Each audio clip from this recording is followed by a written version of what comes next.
말씀의 제목, 이 사람은 어떻게 되겠습니까? 이 사람은 어떻게 되겠습니까? 그림 하나 보여드리겠습니다. 여러분, 저 그림에서 어떤 동물이 보이십니까? 오리? 토끼가 보이는 분도 계실 텐데. 왼쪽을 먼저 부리를 보면 오리입니다. 오른쪽에 주둥이를 이렇게 보면 토끼입니다. 하나는 보이는데 하나는 안 보이는 사람 이제 답답해 이제 돌아가실 지경일 거고. 저 믿음 좋은 분은 두 개가 다 보이고. 근데 이 그림의 제목은 비트겐슈타인의 오리 토끼라는 그림입니다. 동일한 사실을 어떤 관점으로 보느냐에 따라 해석이 달라질 수 있다는 뜻입니다. 사실 그 자체도 중요합니다. 그런데 사실 그 자체에 대한 해석이 얼마나 중요한가 하는 것을 보여주는 것입니다. 그래서 가능하면 원망보다는 감사의 태도를 지니자고 모든 이들이 동서고금 성각자들이 주장을 하는 것입니다. 그런 관점을 지녀야 합니다. 그런 습관을 지녀야 합니다. 그런 훈련이 되어야 합니다. 그것이 자신의 인생을 불행이 아니라 행복으로 가게 하는 중요한 분기점이 되기 때문에 그렇습니다. 이제 여기서 잠깐 좋은 습관과 관점을 가지고자 하는 이들을 사탄이 가만두지 않겠죠. 왜냐하면 그게 불행으로 행복과 불행을 나누는 분기점이기 때문에 사탄은 어떻게든지 간에 그것을 방해합니다. 사탄이 방해하는 중요한 이 시대의 전략이 뭐냐면 비교의식입니다. 내가 말씀을 들으면서 결단을 하고 다짐을 했습니다. 나 원망보다 이제 감사를 선택하면서 할 거야. 나는 불평보다 내가 찬송을 부르면서 살 거야. 딱 다짐하고 결단을 했습니다. 그렇게 마음을 먹었습니다. 그래서 사탄이 우리가 마음 먹은 대로 살도록 우리를 그냥 가만 놔두지 않습니다. 고도의 방해 작전을 펼칩니다. 사탄이 여러분 뿔 달고 삼지창 들고 여러분 털이 숭숭숭 나가지고 와가지고 원망해라 그런 식으로 하지 않죠. 고도의 방해 전략을 펼쳐요. 그게 바로 비교의식이라는 녀석입니다. 더 좋은 것, 멋있는 것을 보면서 우리의 마음들을 뺏겨서 우리가 불행해지도록 만드는 것입니다. 오늘 본문이 그 사실을 보여줍니다. 첫 번째, 이 사람은 어떻게 되겠습니까? 같이 시작. 예수님께서 부탁하시는 목양의 사역을 베드로가 수납했습니다. 너 십자가 지고 죽게 될 것이라는 예언의 말씀도 주님 말씀하시니까 제가 받겠습니다. 그렇게 받았습니다. 두 가지 사실, 목양이라고 하는 참 부담되는 사역과 십자가의 죽음이라고 하는 두려운 인생의 마지막에 예고의 말씀을 베드로가 믿은 가운데 아멘하고 수납했습니다. 그러니까 참 귀한 은혜의 순간인데요. 이 은혜의 순간에 이어서 베드로가 하는 말이 의외이고 충격입니다. 20절 말씀, 베드로가 돌이켜 예수께서 사랑하시는 제자, 이건 요한입니다. 제자가 따르는 것을 보니 그는 만찬석에서 예수의 품에 의지하여 주님을 파는 자가 누구니까 묻던 자더라. 여기서 예수의 사랑하시는 제자, 이 사람은 요한복음을 기록한 사도 요한입니다. 사도 요한이 요한복음에서 자기를 겸양해서 낮추기 위해 이름을 쓰지 않고 예수의 사랑하시는 제자라는 표현을 쓰고 있거든요. 만찬석상에서, 최고의 만찬석상에서 주님의 품을 의지할 정도로 요한은 예수님께 사랑을 받았습니다. 베드로가 수제자라면 그래서 요한은 애제자, 그런 별칭이 있을 정도였습니다. 그런데 다 좋은데 문제는 이 타이밍이죠. 이 중요한 순간에 이 베드로가 다시 찾아오신 주님을 만나서 디베르 호수에서 그의 인생의 제2막이 시작된 이 중요한 순간에 그래서 이 베드로가 비교의식에 빠져버린 것입니다. 목양의 사역과 십자가의 죽음이라고 하는 이 두 가지 어려움을 아멘하고 수납했던 아주 은혜가 충만한 시간이었습니다. 그런데 그때 딱 돌이켜서 보니까 예수님의 사랑하는 제자 요한이 오는 것을 그가 보게 되었고 그 요한을 보는 순간 그만 비교의식에 빠져버리고 말았습니다. 그래서 베드로가 예수님께 이런 질문을 합니다. 21절 말씀. 이에 베드로가 그를 요한을 보고 예수께 여짜오되 주님, 이 사람 요한은 어떻게 되겠사옵나이까? 아니 요한이 어떻게 되든 지금 그게 뭐가 중요해요? 나 예수님 부인하고 도망갔다가 디베르호수에서 여러분 물고기 잡다가 예수님 만나서 두율로범이 너 나 사랑하느냐는 말씀 듣고 그거 회복되어서 그의 인생이 지금 새로워지고 있는 순간인데 그 요한이 뭐 중요하다고 지금 주님하고 자기의 인생의 문제를 해결하면 되지 베드로는 요한을 보고 이렇게 마음이 흩어질까? 근데 여러분 사람이 그렇습니다. 사람이 그런 존재입니다. 영적으로 충만해 보이는 이 순간에도 여러분 그런 존재입니다. 그래서 남녀노소를 가리지 않고 사탄이 공격하는 전략이 이게 너무 효과가 좋기 때문에 사탄이 공격하는 전략이 바로 비교의식입니다. 어린아이들은 비교의식에 쉽게 빠집니다. 집에서 여러분 아이들을 어릴 때 초등학교 들어가기 전에 간식을 나눠줄 때 아이들이 2명 이상 있는 가정은 아마 이게 이런 순간들이 있으셨을 거예요. 형과 동생 사이에 언니 동생 사이에 조금만 다르게 나눠줘 보십시오. 난리가 납니다. 동생 아직 이 녀석 어려서 그래서 조금 적게 주는데 그걸 만족을 못해요. 형 2개 주는데 자기 하나 줬다고 왜 나는 하나 주냐는 거예요. 그 하나 줘도 그 녀석한테는 양이 많아서 그 하나 다 못 먹고 버리면서도 불구하고 그 하나를 감당 못하면서도 불구하고 형이 손에 2개 쥐고 있는 거 그거 보면서 자기는 내가 하나 받은 걸 용납 못하겠다는 거예요. 그게 애들이죠. 애들이니까 그렇게 합니다.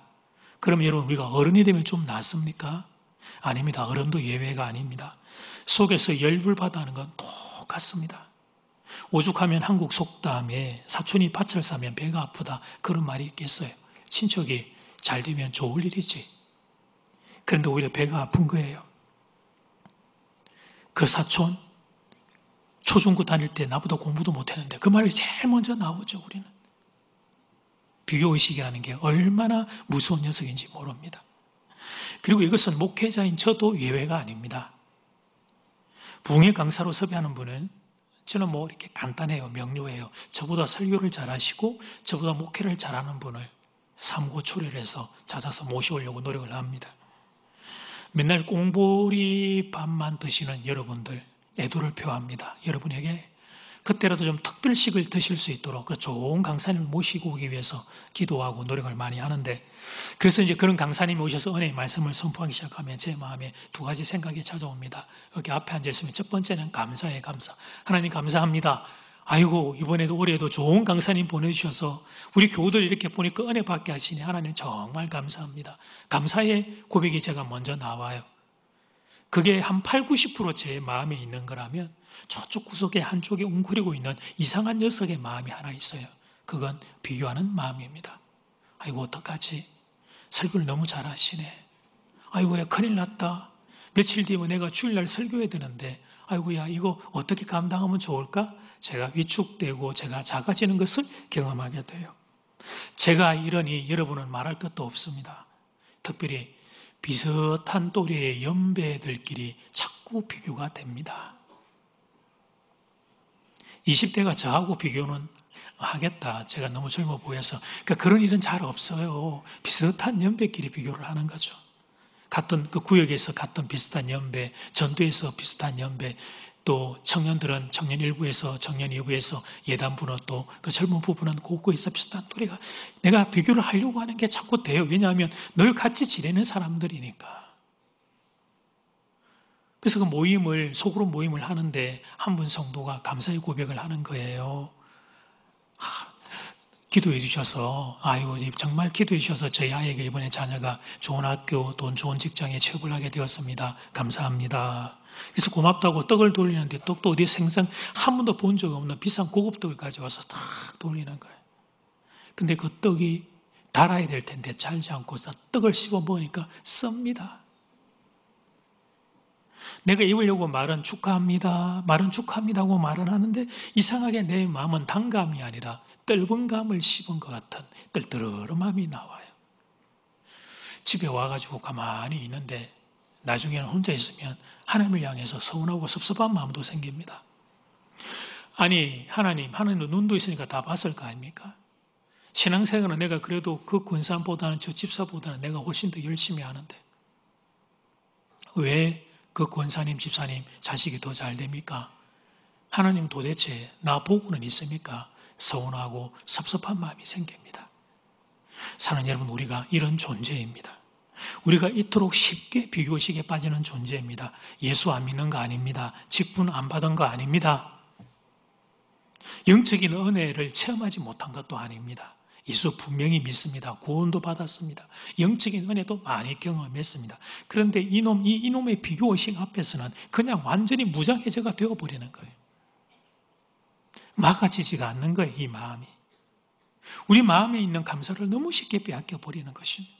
그것도 순식간에 빼앗겨버리면 어느새 그냥 내 마음이, 그 이전에는 예배드리고 있을 때는 참 천국이었던 마음이 그 순간에 내 마음이 지옥으로 급속도로 떨어지는 걸 경험하게 돼요. 천하의 베드로가 지금 이 함정에 빠졌던 것입니다. 천하의 베드로가. 그것도 요한복음 21장 디베레호스에서 그 인생이 이렇게 괴하게 회복되고 있던 순간에 비교의식에 빠져 그 마음이 갈라지고 있었던 거예요. 이 시간 여러분을 축복합니다. 수시로 여러분을 공격하는 비교의식, 이 나쁜 녀석들 능히 막아 이기는 십자가 군사들 되기를 주 이름으로 축복합니다. 두 번째, 사명은 각자입니다. 시작. 베드로, 요한은 서로 다른 사람입니다. 기질이 다르고 성격이 다릅니다. 그리고 자라온 성장 환경도 다릅니다. 주님께 받은 사명과 은사도 다릅니다. 베드로는 갈릴리 바다의 평범한 어부였습니다. 그에 비하면 요한은 부유하게 자라난 집안의 자제였습니다. 복음서를 보면 요한의 아버지는 배를 소유한 선주였다고 기록하고 있기 때문입니다. 복음서를 읽어보면 베드로는 자주 전면에 앞에 나섰습니다. 반면 요한은 대충 보면 요한은 좀 조용히 주님을 따르는 그런 형태였죠. 예수님께서 십자가 지셔야 된다고 하자 큰 소리 치면서 호언장담하면서 그런 일은 없다고 앞에 베드로가 나섰습니다. 그에 비하면 요한은 조용히 그 자리를 지키고 있었습니다. 주님 십자가 지로 잡혀가실 때 베드로를 포함하여 모든 제자가 일단 다 떠났죠. 도망쳤죠. 근데 나중에 보면 예수님의 어머니 마리아를 요한에게 부탁하는 걸 놓고 보면 요한은 뒤에 조용히 와서 그 주님의 십자가 아래를 지켰던 것으로 보입니다. 디베라 바닷가 요한복음 21장에서도 부활하신 예수님이 나타났을 때 가장 먼저 예수님을 알아보았던 제자는 요한이었습니다. 요한. 주님이시다, 주님. 요한 주님을 알아보았어요. 그런데 요한의 말을 듣자마자 옷을 걸쳐 입고 바다로 뛰어들었던 사람은 베드로였습니다. 이후의 사명도 두 사람은 달랐습니다. 베드로는 예루살렘 교회를 지키다가 장렬하게 순교를 당하게 됩니다. 반면에 요한은 오래도록 지난한 세월을 그렇게 견디며 살아남아 요한계시록을 받아 우리에게 전달하게 되셨죠. 그렇습니다. 사명은 각자인 것입니다. 베드로의 인생도 귀하고 요한의 인생도 귀한 거예요. 베드로는 그러므로 베드로 되면 살면 되고 요한은 요한대로 살면 되는 것입니다. 각자 자신이 받은 달란트와 은사도로 살면 하나님은 사람들 각자를 보고 착하고 충성된 종이라 칭찬해 주실 것입니다. 믿으시면 아멘. 저도 알고 여러분도 알고 우리 모두가 아는 기독교의 중심 내용입니다. 그러므로 사랑하는 여러분, 사도 베드로가 이런 사실을 왜 몰랐겠습니까? 그런데 여러분 이상하죠? 글쎄 요한을 보면 질투가 나는 거예요.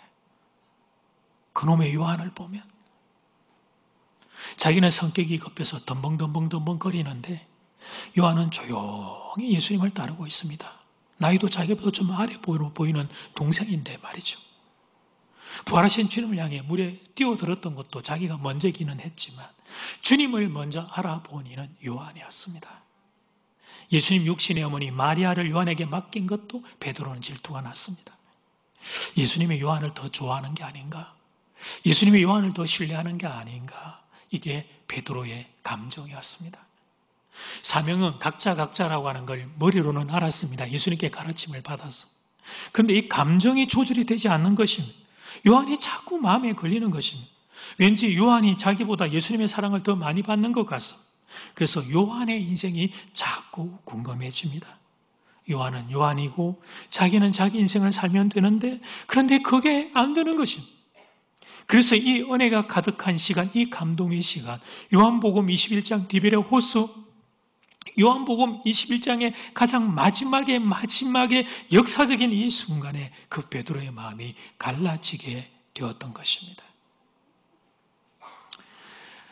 비유입니다. 주일 예배 은혜를 받았습니다. 말씀을 듣는데 꼭 나한테 하시는 말씀 같습니다. 눈물이 나고 눈물을 얼마나 흘렸는지,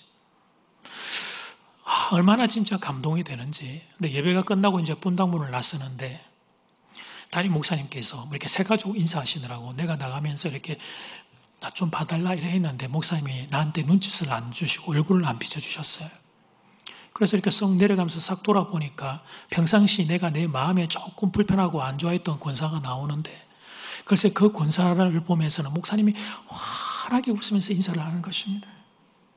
그 순간 5분 전에 예배 시간에 받았던 모든 은혜가 눈 녹듯이 깨끗이 사라져버려요. 뭐야? 목사님 왜 사람을 차별하지? 나는 싫어하나? 하고 저 목사님 앞에서 그렇게 막 애교하는 저 권사만 좋아하고, 뭐야 목사님은? 비교 이 의식이라는 게 얼마나 무서운 녀석인지를 직시해야 됩니다. C.S. 루이스는 현대의 마귀는 비교 의식을 통해 인간을 유혹한다고 말했는데 전 개인적으로 사실이라 생각합니다. 한국의 경우에 절대적인 빈곤이 없는 것은 아니지만 우리를 괴롭히는 주범은 상대적인 빈곤입니다.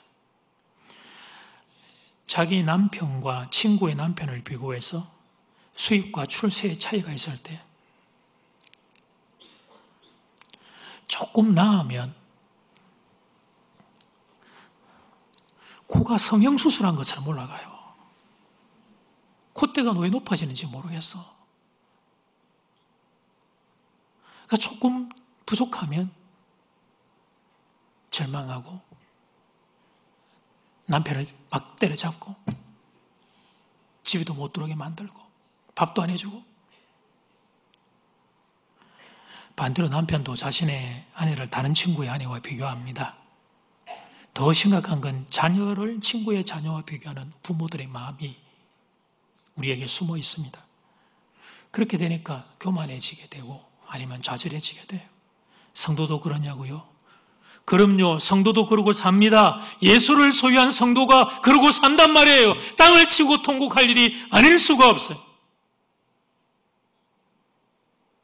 세상 사람들이야 눈에 보이는 거, 손에 잡히는 게 전부기에 그럴 수밖에 없다고 인정한다고 할지라도 천하의 예수를 소유한 성도가 똑같이 그렇게 흔들며 살고 있으니 땅을 치고 통곡할 일이 아닐 수 없다는 것입니다. 비유를 하자면 마치 다이아몬드를 1000개, 10,000개를 소유한 사람이 손에 금가락지 하나 있나 없나 그것 때문에 마음이 갈라지는 기가 막힌 형국을 여러분 성도들이 살면서도 안타까워하지 않고 부끄러워하지 못하는 그런 순간들을 우리는 지나가고 있는 것입니다. 성경이 이런 우리에게 정신을 차리라고 교훈의 말씀을 주셨습니다. 이번 주간 묵상 말씀 마태복음 25장 15절 말씀. 각각 그 재능대로 한 사람에게는 금 5달란트를, 한 사람에게는 2달란트를, 한 사람한테는 1달란트를 주고 떠났더니 각각 그 재능대로입니다. 이 표현을 주목해 보셔야 돼요. 여러분, 하나님은 여러분을 사랑하십니다. 사랑하세요. 그런데 왜 우리의 모양이 이렇게 다르게, 재능이 다르게, 여러분 다르게 됐는지 그건 우리가 알 수 없어요. 그건 하나님이 우리를 그렇게 다르게 만드셨어요. 그래서 그 각 재능의 그 규모의 용도에 맞게 하나님이 은사들도 맡겨주신단 말이에요. 여러분, 뭐가 제일 비극이냐면 자기가 그릇이 안 되는데 더 많이 받으면 그게 더 비극이에요. 더 많이 받으면 그건 죄된 것, 악한 것에 여러분 우리는 그걸 그렇게 나쁜 곳에 쓰게 될 수밖에 없는 인생들이기에 감당할 수 있는 만큼의 은사를 받아 사는 것이 얼마나 복된 것인지를 알아야 돼요. 그런데 우리는 너무 자주 비교의식에 빠집니다. 그러니 행복할 도리가 없는 것입니다. 하나님께 구원을 받았습니다. 하나님께 은혜를 받았습니다. 하나님께 매주일 예배마다 은혜를 받습니다. 그럼에도 불구하고 행복을 누리지를 못합니다. 그래서 천국을 얻은 성도가, 오늘도 은혜를 얻은 성도가 행복을 누리지를 못합니다. 비교의식은 감사를 잊어버리게 만듭니다. 불평을 하게 만듭니다. 소외감을 느끼게 만듭니다. 결핍감을 느끼게 만듭니다. 이웃을 판단하고 비판하는 마음을 만들어냅니다. 결국 비교의식은 하나님이 미워하는 것들, 낙심, 열등감, 원망, 우월감, 비판이 악한 것들을 만들어내는 것입니다. 비교의식을 극복할 수 있는 대안 두 가지를 소개합니다. 작은 1번, 지금 내게 있는 것을 감사할 수 있어야 합니다. 같이 시작.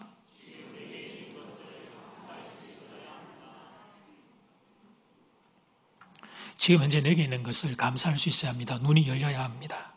눈이 잘 열려야 됩니다. 내게 있는 것에 대하여 감사를 볼 수 있는 눈이, 시선을 자꾸 다른 쪽으로 다른 사람에게 두면 안 돼요. 그러면 별거 아닌 작은 것에도 우리의 마음은 흔들립니다. 자, 예를 들어 봅시다. 청년들과 동남아 단기 선교 중에 있었던 일입니다. 더운 곳에서 죽으라고 한 10일 고생을 합니다. 예. 정말 고생 많이 합니다. 핸드폰도 다 반납하고 음료수도 개인적으로 못 사 먹습니다. 예. 그거 현지인과 같은 생활을 하기 위해서 그렇게 죽으라고 고생을 하고 이제 마지막 날 귀국하기 전에 이게 이제 선교 갈 때 후원하신 분들 있잖아요. 교회에 이렇게 성도님. 그래서 이제 부모님도 있고 그러니까 작은 선물 사게 하기 위해서 현지 전통시장에 한 1시간, 1시간 반 정도 자유시간을 줍니다. 가격이 10,000원에서 1,000원대에 해당하는 아주 싼 물건들 파는 현지시장, 문구류, 뭐 동전지갑, 여러분 받으신 분들 기억나죠, 그죠? 그 동남아의 그런 조그만한 것들 이제 너희들 그러면 선물 사가지고 와서 우리 이제 버스 타고 이제 식사하고 이제 귀국하자 이제 그렇게 하거든요. 그러니까 뭐 사가지고 와봐야 1,000원, 2,000원, 깊이 사야 10,000원 이 정도에 해당하는 품목들인데요. 이제 한 시간 지나면 선물 사서 다시 이렇게 이제 버스로 돌아올 때 그 얼굴들이 환합니다. 한국에서보다 훨씬 싸게 샀다라고 하는 그 기쁨의 얼굴에 그 기쁨이 충만합니다. 제가 그 예배 시간에 한 번도 못 봤던 그 기쁨의 얼굴들을 그때 봐요. 이렇게 쇼핑 끝나고 난 뒤에 그 얼굴들은 은혜 충만이더라고요. 또 싸게 사놓으니까 얼마나 좋은지. 막 들어오면서 목사님 막 저한테 자랑해요. 목사님 나 이거 2,000원 주고 막 샀어요. 한국 가면 이거 목사님 20,000원짜리 나 2,000원 주고 샀어요. 잘했다. 성령 충만하구나. 그래 들어와라 이제 이렇게. 그래 이제 성령 충만해가지고 이제 버스에 쭉 앉아 있는데 뒤에 들어오는 녀석이 들어오면서 또 자랑을 하는 거예요. 목사님, 진짜 목사님, 내가 목사님이 코치해준 대로 하나 안 사고 내가 4개 사면서 가격을 깎았더니 그 똑같은 제품을 들고 그랬더니 이거 이제 목사님 전에 1,500원에 내가 이 목사님 4개 주고 산 거예요. 그러니까 그 안에서 먼저 2,000원 주고 샀던 청년의 얼굴에 그 영광과 기쁨과 강천은 사라지고 사탄 마귀의 그늘이 얼굴에 싹 지나가면서 그 쇼핑할 때 자기가 누렸었던 그 기쁨은 다 사라졌고 그 정도만 사라지면 괜찮게요. 그 10일간 여러분 단기 선교를 하면서 그 받았던 수많은 은혜도 그 순간에 다 잊어버리는 거예요. 그래서 제가 좀 관찰해 봐요. 그렇게 와서 식사하고 거기서 귀국하기 위해 비행기 수속 밟고 짐 싣고 하는데 그 얼굴이 영 안 좋아요. 꼴랑 500원 때문에 500원 때문에 내 기쁨을 빼앗겨 버립니다. 이게 비교식이고 이게 인간의 수준입니다. 상당히 성숙한 청년들이고 단기 선교에 그 고생을 하고 받아낸 청년들인데도 은혜로 충만한 상태인데도 그렇습니다. 그러니 사탄이 이 전략을 쓰겠어요, 안 쓰겠어요? 그래서 여러분 제가 이렇게 코칭을 합니다. 선물 사서 들어오면 절대로 자랑을 하지 마라. 덮어라, 덮어. 포장지 딱 덮어. 보여주지도 말고 자랑하지도 말고 마음으로 이렇게 생각해라. 가장 좋은 제품을 나는 가장 싸게 샀다. 오늘 내가 천국을 얻었다. 이래 생각하고 딱 덮어버리고 노코멘트, 더 이상 비교하거나 아무에게도 이야기하지 마라. 그래서 너희가 쇼핑하면서 얻었던 그 기쁨, 그 이전에 단기 선교의 모든 기쁨을 가슴에 잘 간직하고 귀국하거라. 그렇게 권면합니다. 그래도 저 뒤에 앉아가지고는 그거 말 안 듣고 해가지고 또 이제 망갈라져가지고 똑같은 원리예요. 사랑하는 여러분, 남의 인생을 너무 자주 들여다보지 마십시오. 그 시간에 하나님이 내게 주신 이 귀한 인생을 감사하며 사는 겁니다. 감사하며 살기에도 짧은 시간입니다. 너무 짧아요, 우리 인생이. 여러분의 인생이 소중하고 귀하지 않으세요? 지나가면 다시 돌아오지 않는 이 1분 1초, 너무나도 귀하고 귀한 시간을 왜 어리석게 미련하게 감사를 빼앗기고 불행하며 여러분 비교하며 질투하며 그렇게 우리의 마음들을 뺏기고 삽니까? 감사를 누리며 사시기를 축복합니다. 감사를 누리며 살다가 주님 부르시면 천국 가시기를 축복합니다. 정신 바짝 차려야 합니다. 특별히 여러분 우리가 이제 인터넷 스마트폰으로 SNS로 수시로 우리가 보는 게 내가 그런 걸 의도하고 보지 않아도 그걸 보면서 우리는 자꾸 마음을 뺏기는 시대에 살고 있기 때문에 그래요. 그래서 개인적으로 여러분 뭐 유튜브를 보는 거를 제가 막을 수는 없는데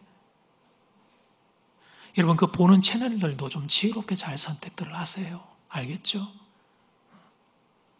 이게 뭐 명품 유튜브 이런 거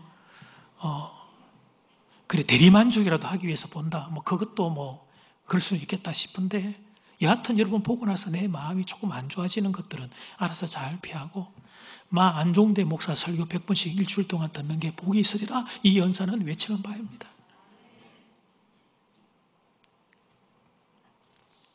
그 다음 두 번째 가장 큰 것을 소유해야 합니다. 같이 시작. 가장 큰 것을 소유해야 합니다. 비교식이 흔들리지 않을 수 있는 두 번째 비결은 가장 큰 것을 소유하는 것입니다.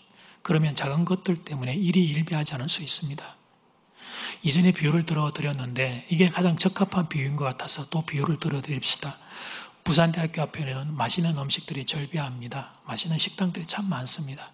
이제는 저연배가 되면 건강 때문에 뭐 혈압, 당뇨, 콜레스테롤 여러 가지 건강 때문에 음식들은 이제 피하게 됩니다만 그러나 유혹은 어쩔 수 없잖아요. 그렇죠? 예, 그 음식들의 유혹이 있어요. 그런데 어느 날 신기한 것을 발견을 했습니다. 지나가는데 부산대학교 앞에 뭐 햄버거나 이런 음식들이 전혀 먹고 싶지가 않은 거예요. 오히려 그런 기름 냄새 나는 게 좀 싫은 거예요. 유인즉슨 그때 그 순간 제 배가 빵빵했기 때문이에요. 집에서 아내가 맛있는 된장찌개를 보글보글 끓여주는데 이게 뭐 얼마나 맛있는지 그날따라 밥을 한 그릇 반을 비우고 배가 빵빵해가지고 나오니까 음식 좋은 것으로 배가 가득 차니까 그에 비교하여 질 나쁜 음식들, 길거리 음식들은 전혀 유혹이 되지를 않았습니다. 이것이 바로 더 좋은 것, 가장 좋은 것을 소유할 때의 능력이 되는 것입니다. 성경 또한 그 사실을 우리에게 선언합니다. 사도 바울은 빌립보서에서 자족하는 삶을 소개합니다. 비천에 찰 줄도 알고 풍부에 찰 줄도 아는 삶의 원리를 소개합니다. 빨리 가도 괜찮고 늦게 가도 괜찮고 높이 있어도 괜찮고 낮은 자리에서도 괜찮은 삶의 기적과도 같은 영광스러운 삶이 있다는 것을 우리에게 소개해요. 상황과 환경에 지지 않는 삶이죠. 비교의식에도 지지 않는 삶이죠. 자신의 삶의 오늘 하루를 감사함으로 살아갈 수 있는 놀라운 능력의 삶을 우리에게 소개하는데 그 비결로 자족하는 삶을 살 수 있는 비결로 바울은 빌립보서 4장 13절 말씀을 소개합니다. 자, 이건 우리 말씀 되면 좋겠죠. 같이 시작. 내게 능력 주시는 자 예수 안에서 내가 모든 것을 할 수 있느니라. 아멘. 여기서 내가 모든 걸 할 수 있다는 건 파워풀, 능력 그런 게 아니에요. 내가 모든 걸 할 수 있다는 것은 문맥에서 보면 그러니까 어댑테이션, 적응, 이게 적용력, 그러니까 모든 상황에서 살아낼 수 있는 걸 말하는 거예요. 어떤 형편에서도 살 수 있다는 거예요. 궁핍에도 살 수 있고 풍부에도 살 수 있다는 거예요. 조금 빨리 가도 살 수 있고 조금 천천히 가도 살 수 있다는 거예요. 높은 자리에서 살 수도 있고 낮은 자리에 살 수도 있다는 거예요. 만약 우리가 예수 안에 갈 수만 있다면, 만약 우리가 예수 안에 예수를 통하여 충만해질 수만 있다면 그런 삶을 살 수 있다는 것입니다. 그러면 질문해 봐야 합니다. 도대체 예수는 누군데? 도대체 바울이 말하는 예수님은 누구신데 예수 안에 거하면 예수로 충만하면 이런 일이 일어날 수 있다는 것입니다. 예수님은 가장 크신 분입니다. 모든 만물을 창조하신 창조주 하나님 바로 그분이 나의 구주 예수 그리스도 우리 주님이십니다. 그런데 하늘이신 그분이 이 땅에 우리를 찾아오셨습니다. 가장 낮고 천한 나를 위해서 십자가에서 당신의 모든 걸 다 내어주셨습니다. 가장 크신 분이 가장 작은 나를 위하여 가장 큰 사랑을 베풀어 주신 것입니다. 그래서 예수님을 만나면 이 예수님으로 충만해질 수만 있다면 비교의식을 이길 수 있는 것입니다. 눈앞에 아른거리는 작은 것들을 내 가슴에 소유하고 있는 예수와 비교하면 그 작은 것들은 정말 아무것도 아니기 때문에 그런 것입니다. 바울이 빌립보서에서 했던 고백, 그래서 내가 예수를 얻기 위하여 내가 이전에 세상에 알던 것들을 내가 배설물로 여긴다고 그가 고백할 수 있었던 이유는 바로 여기에 있는 것입니다. 세상에서 그가 이전에 얻었던 것들이 그렇게 가치가 없고 의미가 없다 그런 것이 아니라 예수 그리스도와 비교할 때 그것은 배설물과 같다고 고백할 수 있었던 것입니다. 바울이 만난 예수를 여러분도 만나기를 축복합니다. 그의 충만이, 예수 그리스도의 충만이 여러분에게도 충만하게 있기를 축복합니다. 모든 인생의 비교의식에 민감하지만 청년의 때는 더욱 그러합니다. 오늘 2부 예배에도 청년들이 많이 앉아요. 다 청년이죠, 뭐 여기 우리 교회는. 아멘 하면 청년 되는데 다 청년이죠. 인생의 중요한 진로들을 결정하는 시기이기 때문에 그래요. 대학 진학, 졸업, 취업.